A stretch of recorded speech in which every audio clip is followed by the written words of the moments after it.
2022 road side లో ఉంటాను sir. Accident అయింది సార్, లారీ గుద్దింది సార్. 2 కాళ్ళు పోయినాయి. 100% కాళ్ళు లేవని సదరం సర్టిఫికేట్ లో వచ్చింది సార్. నాకు ఇంతవరకు పెన్షన్ కూడా ఇవ్వలేదు సార్. నాకు 2022లోనే తీసుకున్నాను. ఎందుకు ఇవ్వలేదమ్మా పెన్షన్? నాకు కరెంట్ బిల్ ఎక్కువ వస్తుంది. నాకు అన్ని గాయాలు సార్. ఇప్పుడంతా పూర్తిగా అంతా గాయం సార్. ఏసీ లేని నాకు డాక్టర్ ఏసీ ఉన్నాం. దానివల్ల కరెంట్ బిల్ ఎక్కువ వస్తుంది.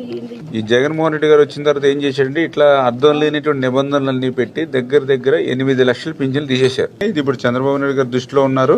ఖచ్చితంగా మేము చేస్తాం.